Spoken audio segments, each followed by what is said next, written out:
समर्थ. तुम्हा सगळ्यांच्या आपल्या स्वामी सूत्र ब्लॉग या चॅनलवर मनापासून स्वागत. हे स्वामी राया, एका हाकेवर कायम उभा राहणारा माझ्यासाठी तूच एक आधार आहेस. एका हाकेवर कायम उभा राहणारा माझ्यासाठी तूच एक आधार आहेस. आणि या स्वार्थी जगात निस्वार्थी वागणाऱ्या नात्याचं तूच एकमेव उत्तम उदाहरण आहेस. तूच एकमेव उत्तम उदाहरण आहेस. स्वामी, बरेच जण पाहिले हाक मारून सुद्धा न येणारे मदतीला.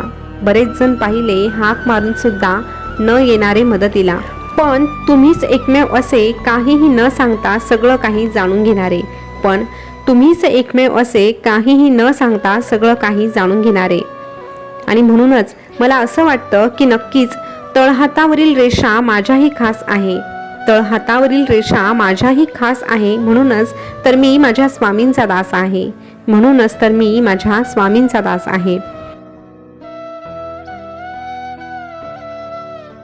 खरं तर स्वामींशिवाय आपलं कोणीही नाही याची प्रचिती आपल्याला नक्की येते, पण कधी आपल्या पडत्या काळात.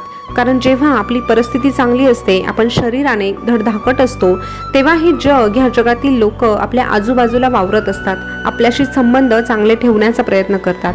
पण ह्याच आयुष्यामध्ये जर आपल्या वाट्याला पडता काळ आला, आपल्या आयुष्यात काही संकट निर्माण झाली, तर हीच जी लोक आपल्या आजूबाजूला फिरतात ती अलगदपणे आपल्यापासून बाजूला निघून जातात आणि पुन्हा आपल्यासमोर येण्याचं नावही घेत नाही. आणि मग खऱ्या अर्थाने त्या काळामध्ये आपल्याला जाणवतं की खरंच ह्या जगाच्या पाठीवर सगळे काही स्वार्थासाठी जोडले जातात, पण स्वामी माऊली अशी आहे जी निस्वार्थीपणे आपल्याशी जोडलेली असते.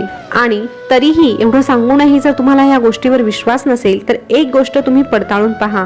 बघा काय ते. तुमच्या हातात आता जो मोबाईल आहे ना, तोच मोबाईल ज्यावर तुम्ही हा संदेश ऐकत आहात. बघा, तुम्हाला एक छोटंसं काम करायचं आहे. तुमच्या या मोबाईलमध्ये कॉन्टॅक्ट लिस्ट काढायची आहे आणि या कॉन्टॅक्ट लिस्टमध्ये एक व्यक्तीचा नंबर असा शोधायचा आहे जी व्यक्ती तुम्ही हाक मारल्यावर लगेचच तुमच्या मदतीला धावून येईल, तुमच्या पडत्या काळात तुमची ढाल बनेल. तुमचं मन उदास असताना, तुम्हाला काहीही सुचत नसताना, मार्ग सापडत नसताना आणि मुख्य म्हणजे तुमच्या खिशात पैसा नसताना, अशा व्यक्तीला फक्त एकदा फोन लावून बघा आणि तिला सांगा की मला तुझ्या मदतीची गरज आहे. अशी व्यक्ती तुमच्या मोबाईलमध्ये शोधा जी पडत्या काळात तुमची ढाल तर बनणारच आहे, पण तुमच्या भावना, तुमचं दुःख न कंटाळता ती व्यक्ती ऐकून घेईल. तुम्ही मन भरून रडत असताना, तुमचं सगळं गाऱ्हाणं सांगत असताना समोरची व्यक्ती देखील तितक्याच आत्मीयतेने तुम्हाला समजून घेण्याचा प्रयत्न करेल आणि ती व्यक्ती तुम्हाला तुमच्या गुणदोषांसह स्वीकारेल.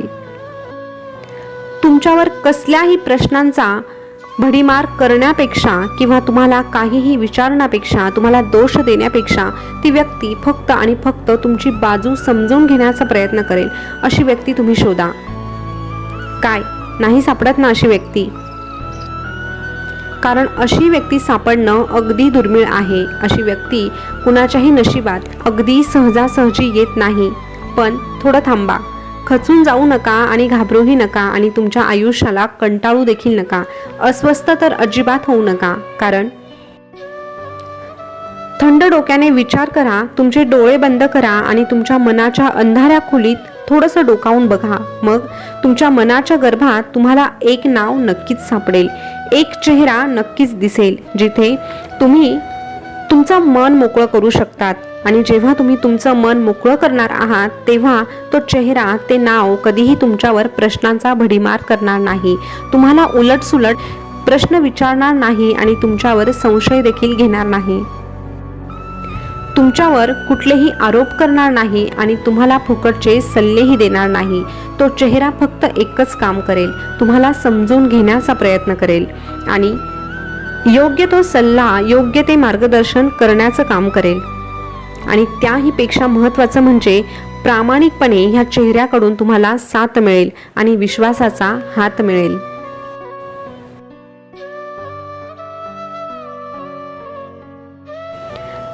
आणि ते नाव किंवा तो चेहरा दुसरा तिसरा कोणाचा नसून आपल्या स्वामींचा असेल. कारण तेव्हा खऱ्या अर्थाने प्रचिती येते की खरंच स्वामींशिवाय आपलं कोणीही नाही. जेव्हा वाईट काळ येतो त्या वाईट काळामध्ये आपलं कोण परक कोण याची जाणीव आपल्याला उत्तमरित्या होते. आणि त्या काळामध्ये सगळ्यात जवळची वाटणारी व्यक्ती किंवा सगळ्यात जवळचं वाटणारं नाव म्हणजे फक्त आणि फक्त श्री स्वामी समर्थ, श्री स्वामी समर्थ.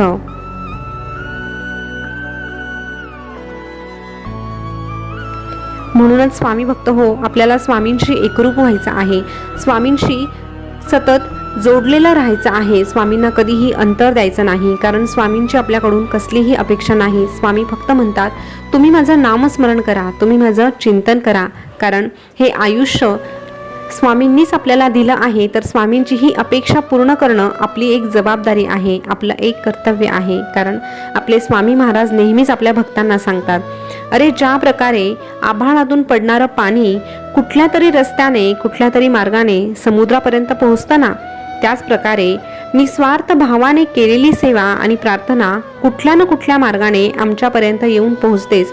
म्हणूनच आमची सेवा करण्याची संधी कधीही गमावू नका. आमची सेवा करण्याची संधी जर तुम्हाला मिळत असेल तर ती संधी कधीही सोडू नका. उलट अशा संधीचं सोनं करा, कारण संधी त्यांनाच मिळते जे आमच्या नियोजनात असतात. अशा भक्तांची निवड आम्ही स्वतःच केलेली असते. अरे सेवा ही कधीही वाया जात नाही. सेवा केली तर मेवा हा नक्कीच मिळतो. सेवा ही कधीही लहान मोठी नसते. प्रत्येक सेवा ही उच्च कोटीची आहे. वेळ काळ कधीच कोणासाठी थांबत नाही. स्वामी सांगतात, अरे वेळ काळ कधीच कोणासाठी थांबत नाही आणि ती कोणाला थांबवता देखील येत नाही. आणि कर्माचे भोग हे कुणालाही चुकलेले नाही. कर्माचे भोग हे प्रत्येकाला भोगूनच संपवावे लागतात. आमची भक्ती केल्याने तुमच्यावर संकट येणार नाही असं कधीच होणार नाही, पण आमची भक्ती करून संकटांचा वेग मात्र नक्कीच कमी करता येतो. जसं की जिथे हात जाणार असतो तिथे फक्त बोटावर निभावलं जातं. जिथे हात जाणार असतो तिथे फक्त बोटावर निभावलं जातं.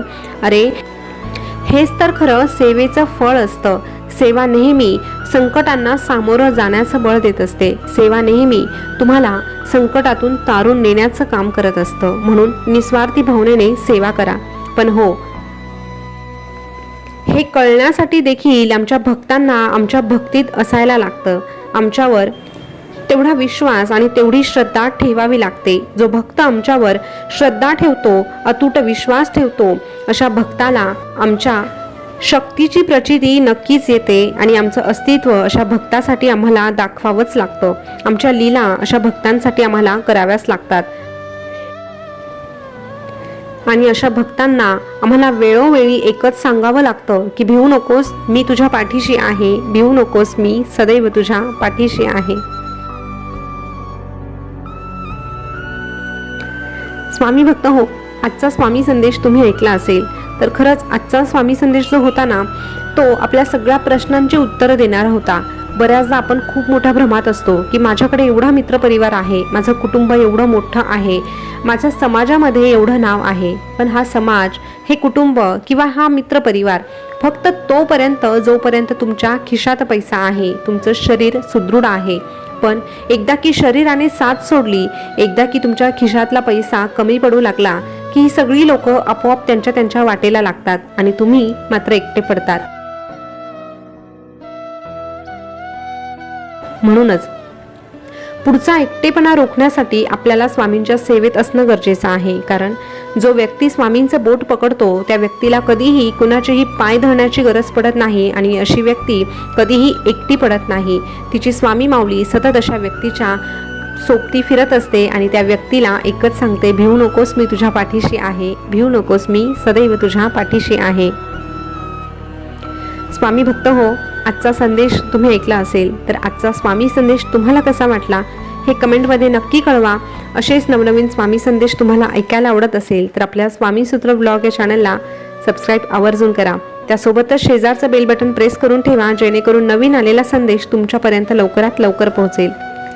चला तर मग पुन्हा भेटूया नवीन स्वामी संदेश घेऊन. तोपर्यंत स्वस्थ रहा, मस्त रहा आणि आपले स्वामी संदेश ऐकत रहा. धन्यवाद.